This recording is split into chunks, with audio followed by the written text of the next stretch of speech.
நாடு முழுவதும் பல மாநிலங்களில் வெப்ப அலை வீசும் நிலையில் இந்திய தேர்தல் ஆணையம் ஆலோசனை. வாக்காளர்களுக்கு பாதுகாப்பு நடவடிக்கைகள் தொடர்பாக பல்வேறு துறைகளுடன் கருத்து கேட்பு. வெள்ளையங்கிரி மலைப்பயணம் செல்லும் பக்தர்களுக்கு வனத்துறை புதிய அறிவுறுத்தல். அனைவரும் முழு உடல் பரிசோதனை செய்த பிறகு மலையேற வேண்டுகோள்.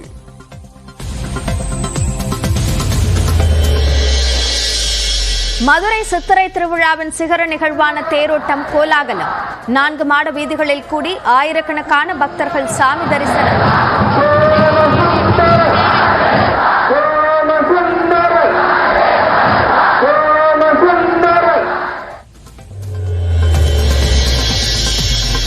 மதுரை வந்தடைந்த கள்ளழகருக்கு உற்சாகமாக எதிர் சேவை அளிக்கும் பக்தர்கள்.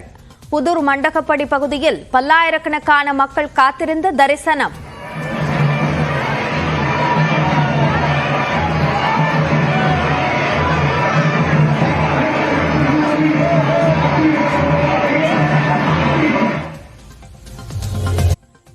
பயங்கர சேலஞ்சிங்கான டோர்னமெண்ட். ஸோ கேண்டிடேட்ஸ் ஆடுறது, கேண்டிடேட்ஸ் வின் பண்ணுறதுன்ற நிறைய செஸ் பிளேயர்ஸோட ட்ரீமாக இருந்திருக்கும். ஸோ இப்போ இந்த அச்சீவ்மெண்ட் நான் பண்ணதில் எனக்கு ரொம்ப ரொம்ப சந்தோஷம்.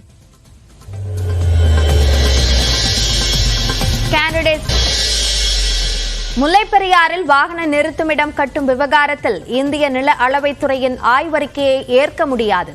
எல்லையை நிர்ணயம் செய்யும் போது தமிழ்நாட்டின் கோரிக்கைகள் ஏற்கப்படவில்லை என உச்சநீதிமன்றத்தில் தமிழ்நாடு அரசு பதில் மனு.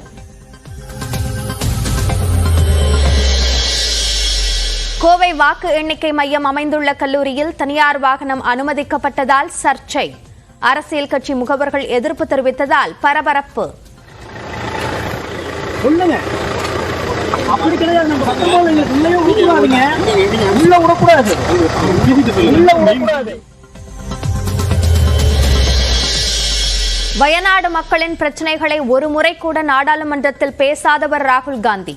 இந்திய கம்யூனிஸ்ட் கட்சி வேட்பாளர் ஆனி ராஜா விமர்சனம். இங்க ராகுல் காந்தி போன முறை இங்க வேட்பாளராக வரும்போதும் இந்த பிரச்சாரத்துக்கு வரும்போது இந்த ரோட் ஷோ பண்ணி தான் பிரச்சாரம் இருந்தது. ஒரு முறை கூடி இந்த மக்கள் பிரச்சனையை பற்றி பாராளுமன்றத்தில் ஒரு முறை கூடி பேசியது கிடையாது. நயினார் நாகேந்திரன் உதவியாளர்களிடம் 4 கோடி ரூபாய் பறிமுதல் செய்த வழக்கை அமலாக்கத்துறை விசாரிக்க முடியாது. சட்டவிரோத பண பரிவர்த்தனை பிரிவின் கீழ் வராது என உயர்நீதிமன்றத்தில் இடி விளக்கம்.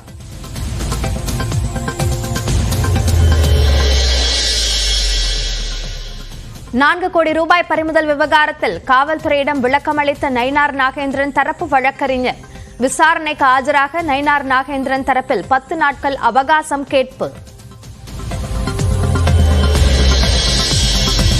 கடலூர் ஸ்ரீமுஷ்ணத்தில் பாஜகவிற்கு ஓட்டு போட்டதாக கூறி மூதாட்டியை திமுகவினர் கொன்றதாக வதந்தி பரப்பியவர் மீது நடவடிக்கை.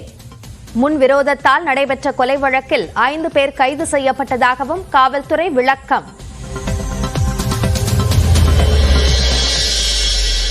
ஆபரண தங்கம் விலை சவரனுக்கு $320 குறைந்தது. சென்னையில் 1 கிராம் 6845 ரூபாய்க்கு விற்பனை.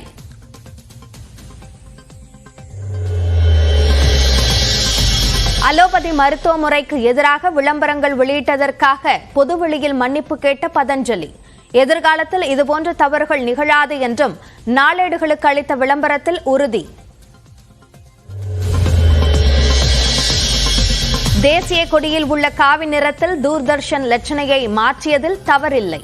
முதலமைச்சர் மு க ஸ்டாலின் உள்ளிட்டோர் கண்டனம் தெரிவித்த நிலையில் தமிழிசை கருத்து.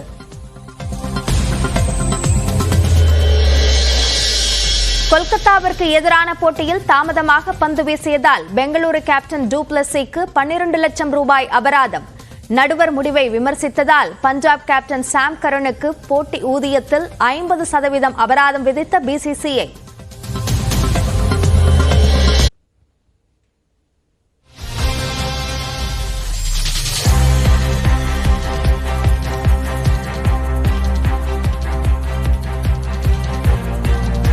தமிழ்நாட்டில் தமிழ்நாட்டில் கடந்த 19ஆம் தேதி நடந்த அந்த வாக்குப்பதிவு விவரங்களை வெளியிடும் போது அதில் மாறுபாடு நிகழ்ந்தது ஏன் என்பதற்கான விளக்கங்களை சத்யபிரதா சாஹூ தெரிவித்திருக்கிறார்.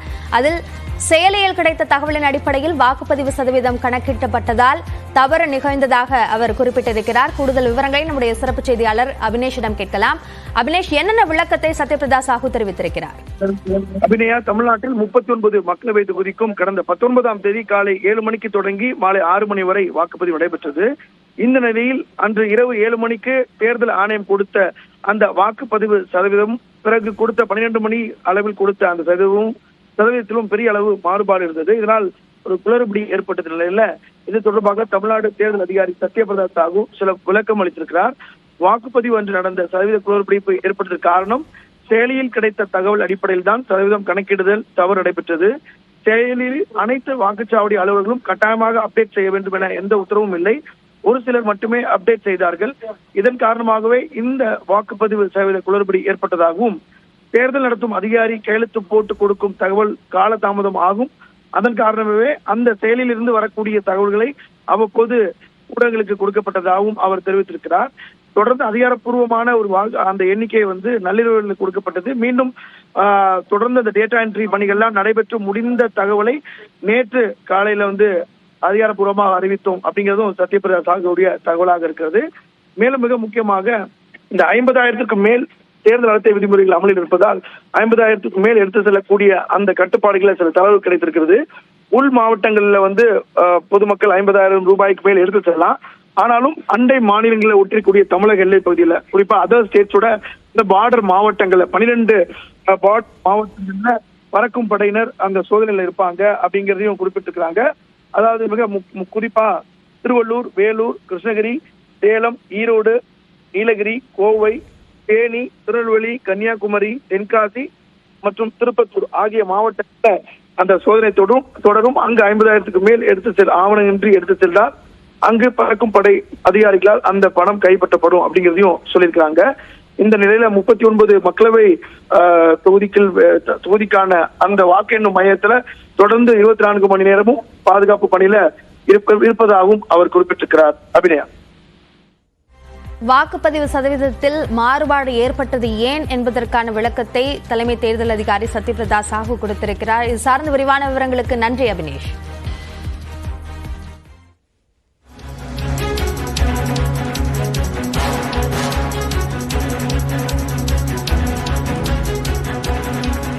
வட தமிழக உள் மாவட்டங்களில் ஓரிரு இடங்களில் இன்று வெப்ப அலை வீசக்கூடும் என்று வானிலை ஆய்வு மையம் எச்சரிக்கை விடுத்திருக்கிறது. ஒரு சில இடங்களில் இயல்பை விட 2 முதல் 3 டிகிரி செல்சியஸ் வரை வெப்பம் அதிகரிக்கக்கூடும் என்பதற்கான எச்சரிக்கையையும் சென்னை வானிலை ஆய்வு மையம் விடுத்துள்ளது. அது சார்ந்த முக்கிய செய்தியை நாம் பார்த்துக் கொண்டிருக்கிறோம். தமிழகத்தின் பல்வேறு மாவட்டங்களில் வெயிலின் தாக்கம் அதிகரித்து வரக்கூடிய நிலையில் உள் மாவட்டங்களில் ஓரிரு இடங்களில் இன்று வெப்ப அலை வீசக்கூடும் என்பதற்கான எச்சரிக்கை விடுக்கப்பட்டுள்ளது.